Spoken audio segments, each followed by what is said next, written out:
Hi everyone, आज हम आपको 15 मिनट के टाइम फ्रेम में किस तरीके से लेवल्स को फाइंड करते हैं प्राइस एक्शन के बेसिस पे, वो हम आज आपको सिखाने वाले हैं कि हम इस तरीके से लेवल्स फाइंड करें कि वो लेवल्स मेरा काम कर जाए। ठीक है, हम आपको सिर्फ एक ओवरव्यू देते हैं। अगर मैं सिंपली आपको ये कहूं कि प्राइस जो है ना इस सप्लाई जोन से प्राइस को गिरना चाहिए अगर यहां से प्राइस ऊपर जाता है तो, लेकिन इसके पीछे लॉजिक क्या है आपको तो ये बात सब कोई बता देगा कि ये सप्लाई जोन से गिरेगा या ये डिमांड से उठेगा। इसके पीछे लॉजिक को जानना जरूरी है और लॉजिक आपको हर कोई नहीं बताता है।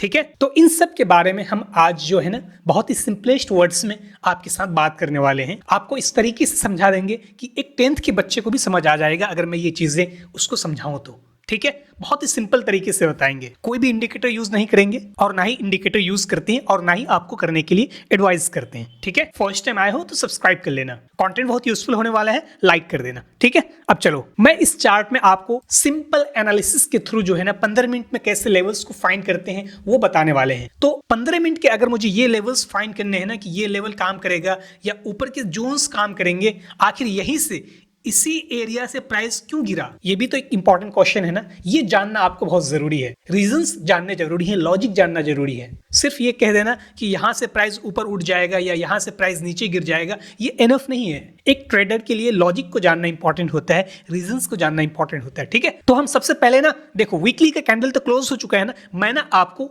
बहुत ही क्विकली वीकली और डेली को थोड़ा सा सिंपल तरीके से समझा के फिर डायरेक्टली हम 15 मिनट में आएंगे और इस सिनेरियो पे बात करेंगे कि लेवल्स कैसे फाइंड करेंगे। आखिर यहां से प्राइस गिरा तो गिरा क्यों, और मैं अगर ये कहूं कि यहां से प्राइस को गिरना चाहिए अगर ऊपर जाएगा तो इसके पीछे क्या रीजंस हैं, क्या लॉजिक है। वो लॉजिक अगर आप समझ गए ना फिर आप एक प्रोफेशनल ट्रेडर बन जाओगे, आप सेल्फ डिपेंडेंट बन जाओगे, किसी पे डिपेंड नहीं रहोगे आप। ठीक है, तो सेल्फ डिपेंडेंट अगर बनना है तो लेक्चर एंड तक देख जाना, आप बहुत सिंपल तरीके से बहुत सारी चीजें सीख जाओगे। हम सीधे वीकली में चलते हैं और आपको एक थोड़ा सा ओवरव्यू देते हैं। देखो इस सिनेरियो में हुआ क्या है, मैं आपको ना कैंडल साइकोलॉजी समझा रहा हूं।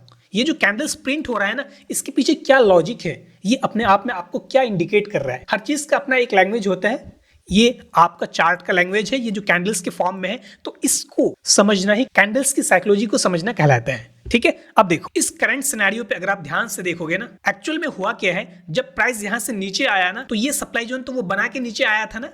ठीक है, और इसी सप्लाई जोन पे जब प्राइस पहुंचा ना इस डिमांड से रिएक्ट होके, ये मेरा एक नीचे का डिमांड था।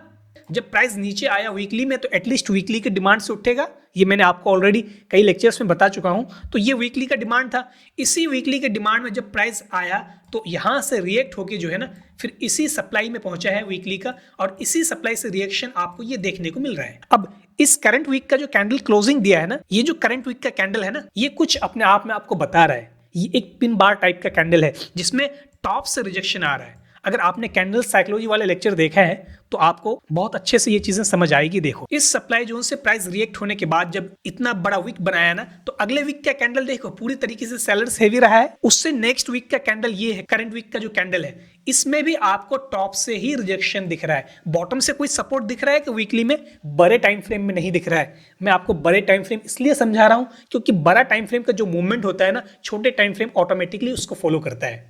तो 15 मिनट में जाएंगे तो अभी आपको तभी समझ आएगा कि मुझे सप्लाई जोन फाइंड करना है या डिमांड जोन फाइंड करना है। तभी हम ये फाइंड करेंगे कि मैं सप्लाई के लेवल्स फाइंड करूं या डिमांड के लेवल्स फाइंड करूं। ठीक है, तो टॉप से पूरी तरीके से जो सेलिंग आ रही है ना वीकली में, यही चीज आपको डेली में देखने को मिलेगा। अगर इस चीज को आप डेली में देखोगे तो डेली में देखो ये एक पॉजिटिवनेस डेली में दिख रहा था, बट ये जो इतनी बड़ी रेड कैंडल बनी थी ना परसों की, कोई कह रहा है कि ये एक ट्रैपिंग था, कोई कह रहा है कि ये न्यूज बेस्ड था, कोई कुछ कह रहा है, कोई कुछ कह रहा है, बट सिंपल लॉजिक क्या है, अगर आप डेली टाइम फ्रेम के पैटर्न को देख रहे हो ना, देखो इस तरीके से ये एक पैटर्न को फॉलो कर रहा है ना। अभी जो है ना प्राइस ने ये लो नहीं तोड़ा है। डेली में ट्रेंड की बात करोगे तो ट्रेंड पॉजिटिव है, बट ये जो है ना ये एक पुलबैक है। जब इस क्लोजिंग के बाद प्राइस इतना बड़ा जंप किया था ना, ये एक अनफेयर जंप होता है, क्योंकि न्यूज बेस्ड जो होता है ना वो एक अनफेयर है। अगर यहीं से मान लो इस लेवल से प्राइस आपका कुछ इस तरीके से उठता, मैं क्लीन करके समझाता हूं आपको। देखो अगर इस तरीके से उठता ना तो ये जो है ना ये बड़ी बड़ी रेड कैंडल्स आपको देखने को नहीं मिलती, बट यहां से ये जो एक अनफेयर प्राइस का गैप अप है ना, इसी गैप को प्राइस जो है ना फिर इस तरीके से फिल करता हुआ नीचे आ रहा है। तो लोअर टाइम फ्रेम में आपको पॉजिटिव भी दिखेगा, लोअर टाइम फ्रेम में आपको नेगेटिव भी दिखेगा, सारी चीजें दिखेंगी ना। ये आपको पॉजिटिव दिख रहा था, ये आपको नेगेटिव दिख रहा था। ठीक है, अब देखो इस कैंडल में न्यूज का इफेक्ट तो है, अभी जो यूएस और ईरान का डील वाला पंगा है उसका इफेक्ट पड़ता है मार्केट में। और इसमें जो है ना, इस कैंडल में कुछ वो भी दिखा, बट अगले दिन यानी कल की जो कैंडल्स है ना, इसने अपनी बाइंग थोड़ी सी रिकवरी दिखाई, बट ये रिकवरी प्रॉफिट बुकिंग थी। ये क्या एक्चुअल रिकवरी थी? ये लो टाइम फ्रेम में आपको दिखेगा। ठीक है, अब सीधे हम 15 मिनट चलते हैं और वहां पे लेवल्स को फाइंड करते हैं कि किस तरीके से मेरा लेवल्स काम करेगा या नहीं करेगा, एक्चुअल में प्राइस का मूवमेंट क्या है, ये सारी चीजें अभी हम बात करेंगे। ठीक है, अब देखो, इसी बॉटम एरिया से प्राइस में एक बाइंग आया था। किस तरीके से बाइंग आया था, आप मेरे मार्किंग पे ध्यान देना। ठीक है, इस तरीके से ये एक बाइंग दिखाया था ना, तो मैंने आपसे कहा था कि इस लेवल पे अगर आपको एंट्री का कॉन्फर्मेशन मिले तो आप अपना बाइंग साइड का एंट्री प्लान कर सकते हो, अदरवाइज एंट्री अवॉइड करनी है। तो इतनी बड़ी जो शार्प सेलिंग आई ना, तो इस लेवल पे अगर आप फाइंड करोगे तो एंट्री का कॉन्फर्मेशन नहीं मिला था। तो एंट्री तो आपको कंफर्म किया नहीं था, बट यहां से जब प्राइस नीचे आया ना, तो इस लेवल को ही ब्रेक कर दिया। जब इसने इस लेवल के नीचे कैंडल की क्लोजिंग कर दी तो स्ट्रक्चर को जो है ना, उसने नेगेटिव कर दिया। यानी कि ये जो एक इस तरीके से आपका स्ट्रक्चर जा रहा था ना, इसका ब्रेकडाउन हो गया। तो जब इसके ब्रेकडाउन होते हैं ना, तो बायस जो है ना, वो शिफ्ट हो जाता है पॉजिटिव टू नेगेटिव। पहले पॉजिटिव बायस था, अब आपका नेगेटिव बायस शिफ्ट हो चुका है। ठीक है, तो मार्केट में नेगेटिव सेंटीमेंट तो है, क्योंकि उसने स्ट्रक्चर भी नेगेटिव किया है, और दूसरी चीज न्यूज का भी अपना एक इफेक्ट है अभी। तो उसने इस की लेवल्स को तोड़ा था। मैं वैसे सपोर्ट एंड रेजिस्टेंस मार्क नहीं करता, बट आपको समझाने के लिए ना एक की लेवल्स मार्क करता हूं। देखो, ये आपका एक इंपॉर्टेंट की एरिया था। ठीक है, अब यहां से जो प्राइस गिरा ना, किस तरीके से गिरा है, मेरे मार्किंग पे ध्यान देना। ठीक है, यहां से फिर आपको एक बाइंग शो हुआ है, इसलिए हुआ है क्योंकि इधर आपका एक ना डिमांड लेवल था। और ये डिमांड इतना इंपॉर्टेंट क्यों था? क्योंकि यहीं से बाइंग आई थी, यहां से लेकर प्राइस कितना यहां तक पहुंचा है ना, तो इस डिमांड के अचीवमेंट तो है, इस डिमांड में बड़े प्लेयर्स के ऑर्डर्स तो हैं, तभी जाके यहां से बाइंग आई है।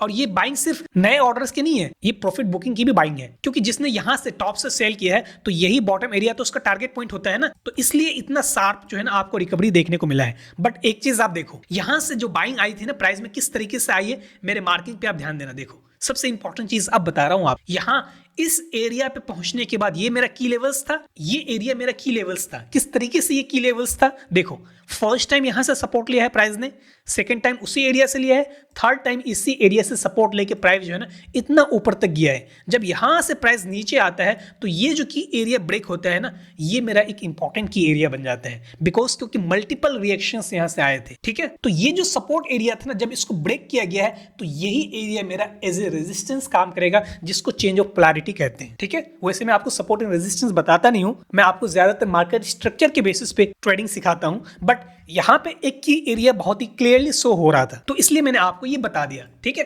बट इसको अगर आप नहीं भी मार्क करोगे तो लोअर टाइम फ्रेम के अकॉर्डिंग भी आप कंफर्मेशन ले सकते हो, मुझे इसकी जरूरत नहीं पड़ती, बट यहां पे दिख रहा था तो मैंने आपको बता दिया। अब देखो, यहां से प्राइस जो है ना आपका कुछ इस तरीके से उठ रहा था।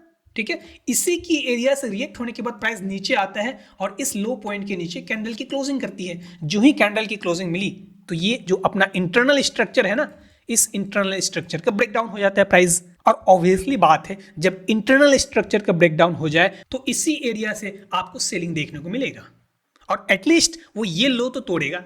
अभी क्या प्राइस ने ये लो तोड़ा है?